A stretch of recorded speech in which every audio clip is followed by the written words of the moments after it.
አንድ የዳዕዋ ሰው እንግዲህ መቼም እስልምናን የያዘ ሰው ብዙ ፈተና ይደርስበታል በዚች ምድር። ሀገር ውስጥ መኖር የሚያስችለው ሁኔታ አልተፈጠረም። ሀገሩ ላይ ከባድ ችግር ተፈጠረበት። መኖር የማይችልበት ከባድ ችግር ተፈጠረ። ሌላ ሀገር መሄድ የሚችልበት ቪዛ የለውም። ብቸኛ እድል አንዲት እድል መጣች። የዑምራ እድል አገኘ። የዑምራ ቪዛ አገኘ። ይህንን እድል ተጠቅሞ ሄደ ዑምራ። የዑምራ ቪዛው የሚያልቀው ረመዳን 30 ላይ ነው። 27ኛው ሌሊት ላይ ሐረም ገብቶ ጠዋፍ ያደርጋል። ሰውየው ዲን ያውቃል፣ ብዙ ዱዓዎች ሐፍዟል። ሁሉም ዱዓዎች ግን ከምላሱ ጠፉ። ጌታዬ ሆይ ልቤን ጠግነኝ የሚል ነበረ ዱዓ። ረቢ ጅቡር ኻጢሪ፣ ያ ረብ ልቤን ጠግነኝ፣ ልቤን ጠግንልኝ፣ ልቤን ጠግንልኝ። በቃ ይህን ብቻ ነው የሚለው ጠዋፍ እያደረገ ዱዓው ይህ ብቻ ነው። ምላሱ ከዚህ ውጭ ማለት አልቻለም። ሌሎች ዱዓዎች ሁሉ ጠፉት። ከአን አላህ ዐዘ ወጀል ይህንን ልብ ሊጠግን ፈልጎ ይህንን የሚያስብለው ነው። ምን ብለናል? አልሙጂብ ላይ አላህ አንድን ባሪያውን ሊሰማው ሲፈልግ ለዱዓ ይገረዋል፣ ለዱዓ ይገረዋል ብለናል። ታዲያ ይህንን ብቻ መደጋገም ጀመረ። ይህ ሰው ይደጋግማል። ጌታዬ ልቤን ጠግንልኝ ይላል፣ ያለቅሳል። የሚሰማው ቁርአን አያ ሁሉ ያስለቅሰዋል። ሁኔታዎች በሙሉ ልቡን ሆድ ብሶታል። ልቡ ተሰብሯል። ገባ ጨርሻ ጠዋፍ ላይ ባለበት አንድ ሰው ያገኘዋል። እገሌ ነህ እንዴ? አዎ 3 ቀኔ ነው የምፈልግህ አለው። 3 ቀን ሙሉ እፈልግሃለሁ። ነቢዩ ሰለላሁ ዐለይሂ ወሰለም በህልም የመጣው መልእክት ልከውኛል ወደ አንተ። ያ አላህ አብሽር ወስቡት ወአንተ ዐለል ሐቅ፣ አንተ ሐቅ ላይ ነው ያለኸው፣ ጽና። ከአንድ ዓመት በኋላ አላህ ይከፍትልሃል፣ ሰብር አድርግ ብለዋል። ያ አላህ የዚህን ሰውዬ ልብ ከዚህ በላይ የሚጠግን ነገር የለም። ሪሳላ ሚን አላህ ዐዘ ወጀል፣ ከአላህ የሆነ መልእክት በነቢዩ ሰለላሁ ዐለይሂ ወሰለም በኩል በህልም ታይተው በጣም አለቀሰ። በጣም አለቀሰ። በጣም ተደሰተ። ጭንቀቱ ሁሉ ለቀቀው። ወዲያውኑ ስልክ ተደወለለትና ከሐረም ወጥቶ የተደወለ ስልክ ነበር።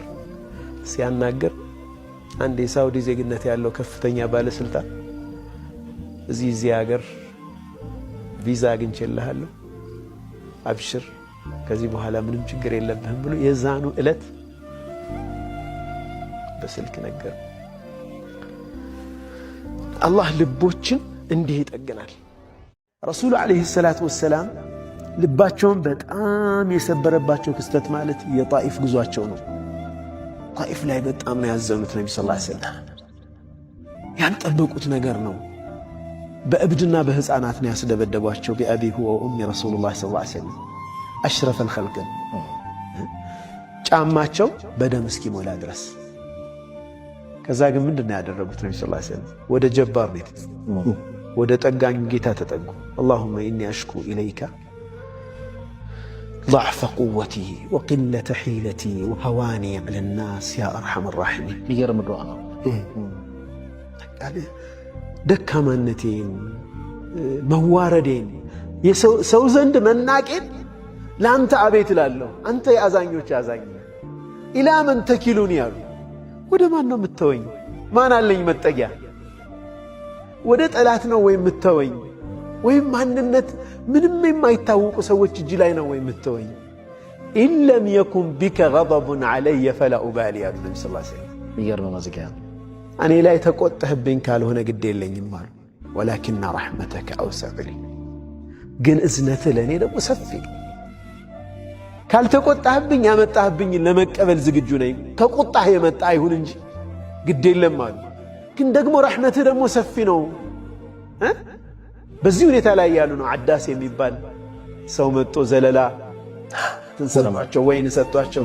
የት ነህ ሲሉ ነይነዋ የምትባል ቦታ ላይ ነው የመጣሁት አላቸው። ትባላለች ወደ ነይነዋ። ነይነዋ ነው ግን ነው የነዋ ማለት የወንድሜ የዩኑስ ሀገር ነው እንዴ ያሉት ነብዩ ሰለላሁ ዐለይሂ ወሰለም። ሹፍ አላህ ቀልባቸውን የሚጠግን ነገር በዚህ ሰው ያመጣላቸው። መጀመሪያ ዩኑስን እንዲያስታውሱ የነቢያቶች ጎዳና ላይ ነው ያለሁት እኔም ይሲ ዩኑስ ስንት ነገር ደርሶባቸዋል። ገባ።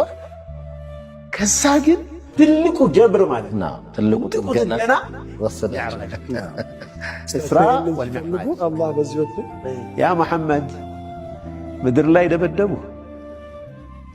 አቆሰሉ፣ አደሙ። እኛ በሰማይ ደግሞ እንክሳለን። ሽልማት እዚህ ነው። የክብር እንግዳ የክብር እንግድነት ቪአይፒ ሰው በሰማይ ዓለም እንግዳ ነህ። ተሕያቱ አልሙባረካቱ ያሁሉት ኢስራ መጀመሪያ ሲያደርጉ የመጀመሪያው ጥገና ነው። ነቢያቶች በሙሉ ተሰብስበው አሰገዱ። ኢማም ሆነ። አንተ ኢማሙል አንቢያ ወልቁድሱ ለከ ወሊኡመቲክ እኮ ነው። ይሄ ቁድስ ደግሞ ያንተና የኡማህ ነው።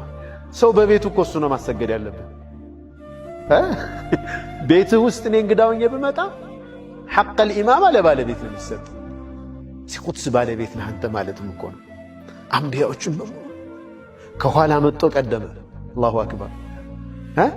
ከኋላ የነበር መጨረሻ ነቢይ ግን ኢማም ሆኖ አሰገደ። መቋጫው እሱ። ከዛ ሚዕራጁ ዓለም ደግሞ ሌላ ሰፊ ፕሮግራም የሚፈልግ ነው። ዋናው ነጥቤ ምንድነው? ነቢዩ ሰለላሁ ዐለይሂ ወሰለም ልባቸው እጅግ በተሰበረበት ወቅት ኢስራእና ሚዕራጅን አስከትሎ አላህ ጠገናቸው። የአጥንት ሐኪሞች አካልን ሊጠግኑ ይችላሉ። አላህ ግን ቀልብን ነው የሚጠግነው። እውነት ነው። አካልንም እነሱ አይጠግንም ይላሉ። እነሱ አይጠግኑም አካልን። አካልን ከአካል ጋር አገናኝተው ያስሩታል፣ ይጠምዱታል እንጂ እነኛን ሴሎች ሪሃብሊቴት አድርጎ ሴሎቹን አገናኝቶ እንደገና እንዲጠገኑ የሚያደርገው አልጀባር ፈጥረው አላህ ሱብሓነሁ ወተዓላ። ሴሎቹ ውስጥ እጅ የላቸውም ሐኪሞቹ። ሴሎቹን ያቀራርቧቸዋል። ቀዶ ጥገናም ከሆነ ይሰፉትና ያገናኙታል እንጂ ሴሎቹን ተንሺጥ አድርጎ አክቲቬት አድርጎ የሚያገናኘው ጌታ አላህ ነው። የሚጠግነው አላህ ነው።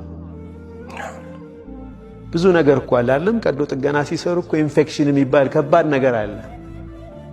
በአይን ከማይታዩ እጅግ በጣም አደገኛ ህዋሳት ጠብቆ አላህ ያንን ወደ ከነበረበትም ወደ ተሻለ ሊመለስ ይችላል።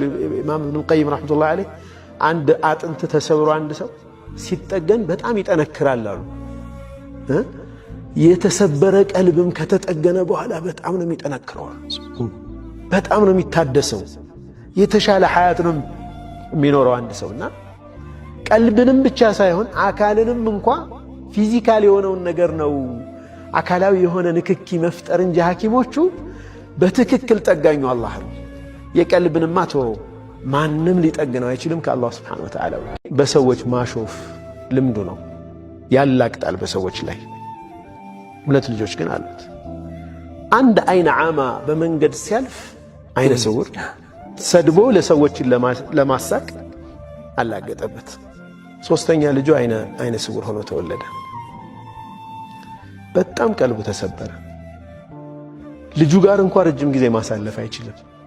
በቃ ገብቶታል የት ላይ አላህ እየፈተነው እንደሆነ ማለት ነው። በጣም ቀልቡ ተሰበረ። ለረጅም ጊዜ 6 ዓመት እስኪሞላው ድረስ አብሮት አይሆንም። ለእናቱ ሰጧት ማለት ነው። ምክንያቱም ያስታውሰዋል የሆነ ነገር ገብቶሃል።